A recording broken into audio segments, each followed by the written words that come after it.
Hello! It's time to check your stress resilience before you go and visit your banker. Today, I'm going to share with you how you can check your stress resilience, and secondly, sharing a story on why it's so important for you to check your stress resilience. And we'll dive into this right after this brief message. Hello, I'm Mark Weisenburger. Welcome to the Mentally Fit Farmer Show. Today, as mentioned earlier, I'm going to share with you how you can check your stress resilience before visiting with your banker.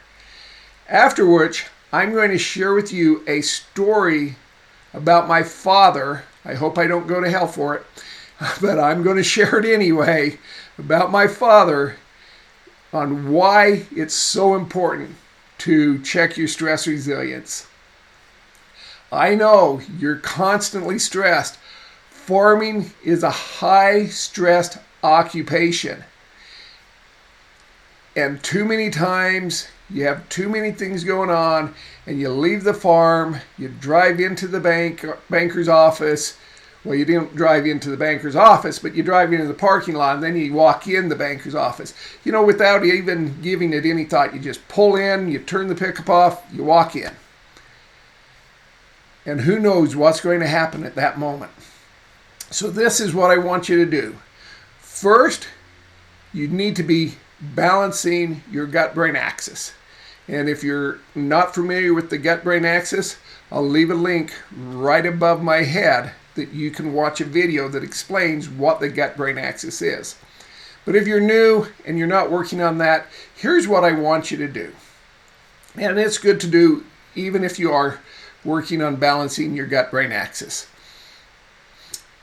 When you pull in to the banker's driveway, I want you to turn the pickup off and just relax for a moment. I want you to push all that stress over to the passenger seat. I want you to take 2 or 3 deep cleansing breaths. Go ahead, just inhale as deep as you can, hold it for 4, 5, 6 seconds, and slowly let it go, and feel the tension in your neck and shoulders disappear. And get relaxed.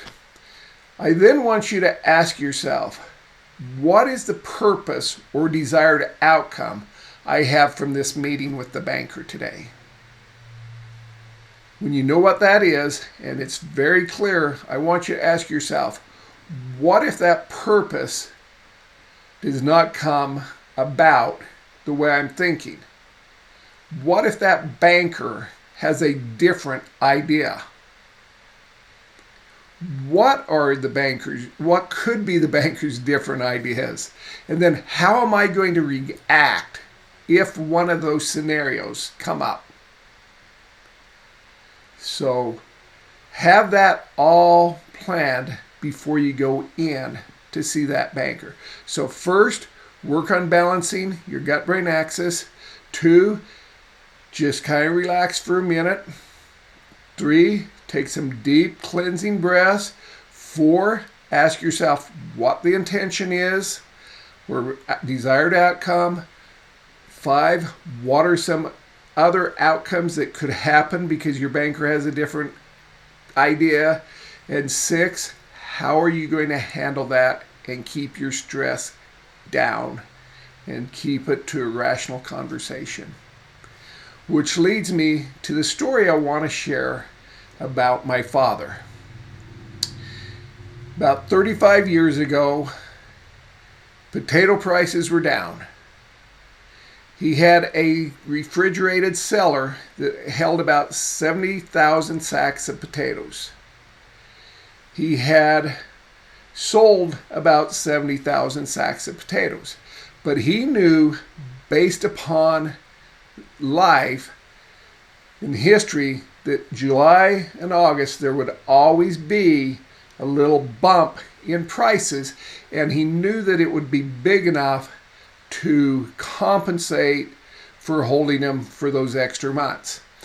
Today, everyone has refrigerated units everyone grows way too many potatoes, so there's no longer that bump. But back in the day, there was.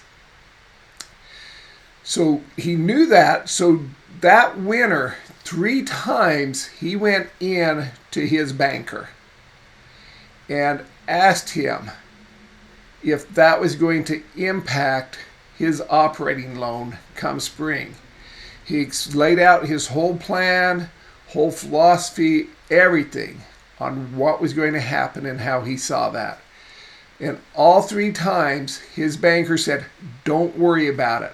We trust you. You're a good farmer. You're a good businessman. We understand how farming works. We understand that summer bump." Anyway, spring came and it was time for him to get his operating loan. And so he took his books and documentation in and left them with the banker.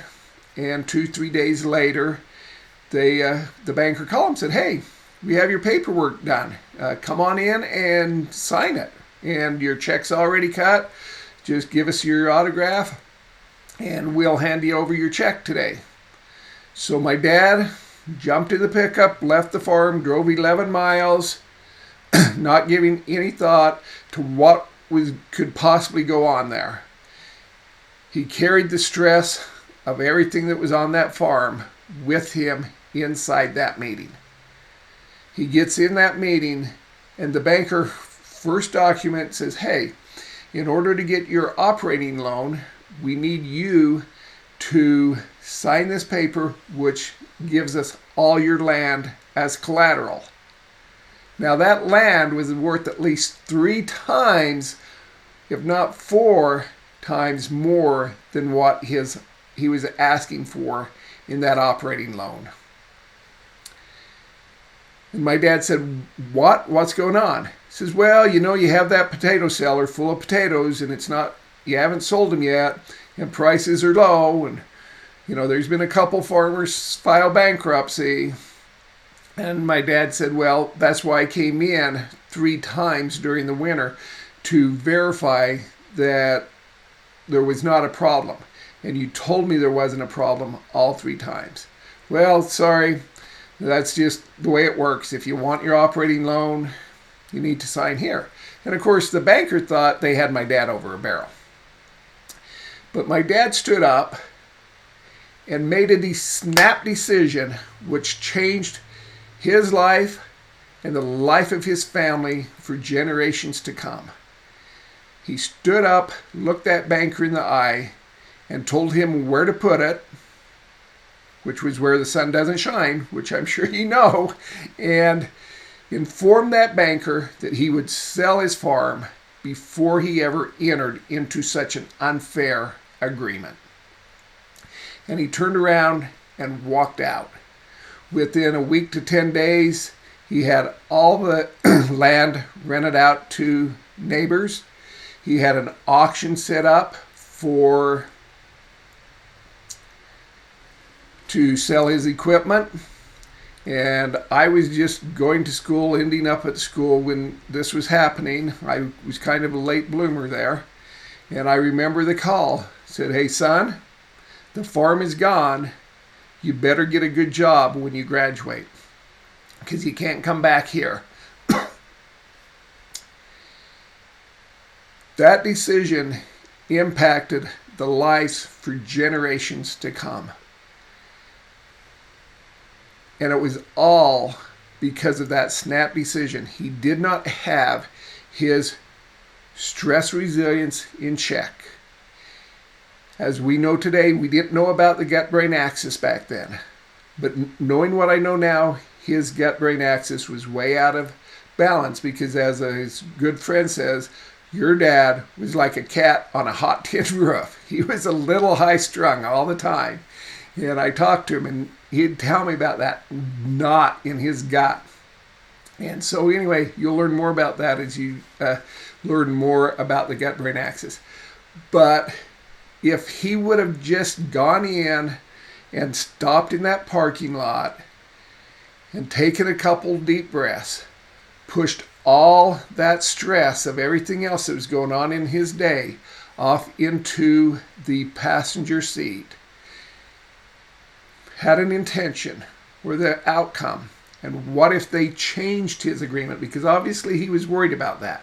Otherwise, why would have he gone into the bank 3 times during the winter? And if he would have said, okay, what are some of the different scenarios that happen here? How am I going to check and handle my stress when and if they tell me those things? I'm convinced that meeting would have had a completely different outcome that day.